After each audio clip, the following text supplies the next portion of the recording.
voltamos e no programa de hoje estamos conversando sobre o decreto de armas do governo Bolsonaro.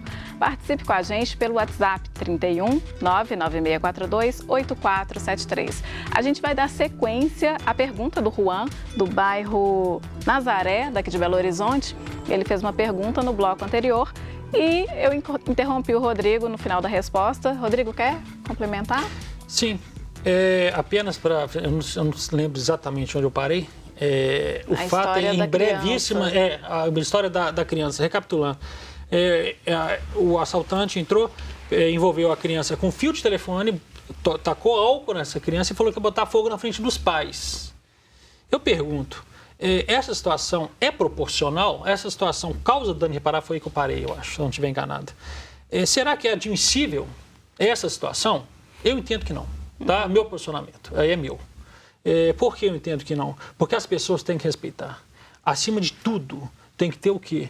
Tem que ter uma norma, que é a norma maior que a nossa Constituição Federal, é promulgada de 1988, e a partir dela todas as leis especiais, codificação, Código Penal tem que ser seguido, Código Civil tem que ser seguido.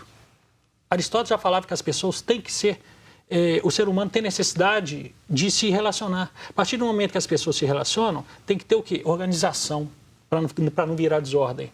E a partir do momento que algumas pessoas cumprem algumas situações, tem algum posicionamento, mas outras pessoas descumprem uma normatividade maior que deveria ser então preservada, isso gera uma sensação de segurança, gera um inconformismo, gera uma necessidade de readequação à própria norma, à realidade social. Jorge Ripper, ele fala isso, quando o direito ignora a realidade se vinga ignorando, portanto, o direito. Deve ser mais ou menos. É a sensação, por que eu disse isso? É a sensação de que algo está errado. Espera aí, eu acordo, eu trabalho o dia inteiro, eu pago impostos, eu faço tudo que a lei me permite, não faço nada que o Código Penal tipifica como infração penal. Perfeito? Por que uma outra pessoa pode fazer isso? Uhum. Onde é que está essa inversão de valores? Será que essa inversão de valores ela não tem que ser reduzida e a gente não tem que voltar e falar assim, peraí, vamos organizar? Vamos só deixar a Cristina também complementar a resposta do Felipe, do Rodrigo, porque você tem essa experiência na área de direitos humanos, né? O que você diria para o Juan? Eu queria poder explicar para o Juan e pedir que ele faça uma reflexão também, primeiro porque eu fui da Comissão de Direitos Humanos, sou militante de direitos humanos há mais de 20 anos. E primeira coisa, direitos humanos não é para proteger bandido. Direitos humanos é para a pessoa humana, é para proteger o ser humano dos excessos do Estado. O Estado em cima do ser humano é algo muito agressivo. E o Estado em cima do ser humano, ele não te diferencia se você é criminoso ou deixou de ser criminoso. Você é igual para todos na hora que ele vem com um monstro em cima de você. Então, por isso a necessidade. E além dessa questão relacionada com... Porque as pessoas ligam muito a questão de criminosos, mas não é só isso. Direitos humanos é a criança, é o direito da criança à escola, é o direito à saúde. É muito amplo, é o direito da pessoa humana e em relação ao Estado. Então, só para... É ruim ouvir esse tipo de coisa, eu gosto sempre de esclarecer. Me dói ouvir que é para proteger bandido, que não é. Pensa no direito, principalmente da criança. Eu trabalhei com muitas coisas dentro da Comissão de Direitos Humanos da OAB, e questões principalmente de moradia, e que não envolve criminalidade. Então, pensar desse lado, a gente não defende o crime. A gente não quer que o outro seja assaltado, que seja morto, qualquer crime que seja. A gente não defende isso. A gente quer também que acabe com o crime, que sejam punidos, mas a gente também não pode transformar essa punição num outro crime, numa violência. E a gente tem uma pergunta para você. É o Agenor de Contagem. Boa noite, doutora Cristina. Tem tanto policial usando arma sem estar preparado, o que pode ser feito para evitar futuros confrontos entre a polícia e o cidadão de bem? O principal eu acho que é um preparo. E olha que hoje, em Minas Gerais, eu falo que eu já disse isso uma vez, uma palestra em 2001, repito até hoje, eu tenho quase 20 anos.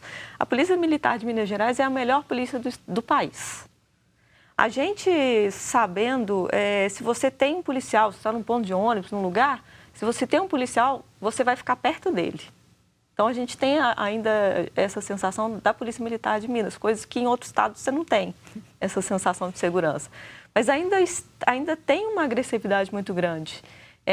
Eu acho que é uma polícia que precisa desse preparo e trazer essa questão da violência, né? Porque quando eu trabalhei dentro da ouvidoria da polícia, as reclamações que a gente tinha lá dentro, a maior parte era de violência, era o excesso.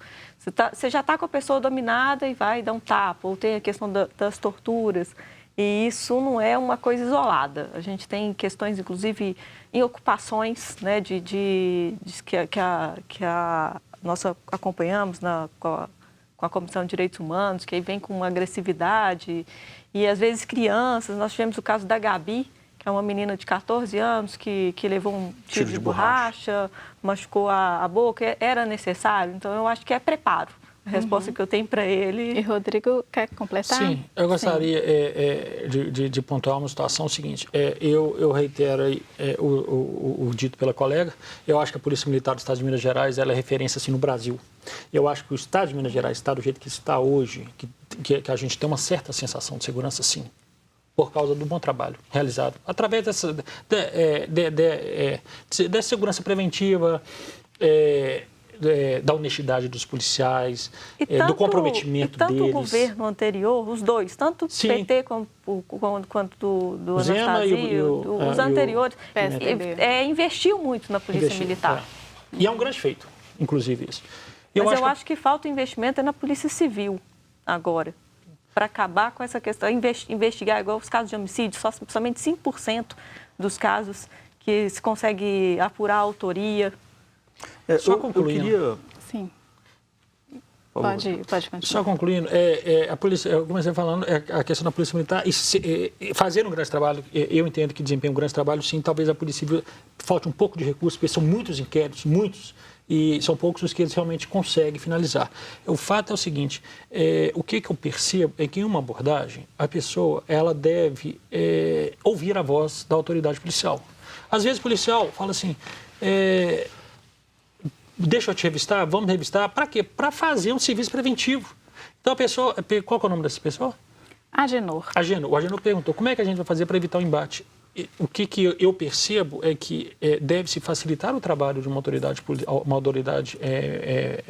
de segurança pública e, eventualmente, em uma situação, eu já fui parado em blitz, já fui parado em algumas situações, o que eu fiz? Colaborei.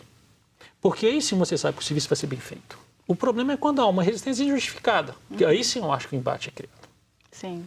Líder? Assim, eu acho que a gente precisa, primeiro, sair dessa sensação de afogamento da realidade, que a gente tem que submeter a tudo como está, né, sem fazer uma reflexão sobre isso, sem propor uma mudança real. Né? Aquela máxima da Margaret Thatcher, dizendo que as coisas são como são, que se devemos aceitá-las como elas são, ela tem que ser combatida. Por que o Brasil, um país subdesenvolvido, um país com histórico de escravidão, com histórico de submissão a interesses de outros países, tem essa realidade violenta e outros países não têm? Por que alguns vizinhos nossos não têm a mesma realidade de violência?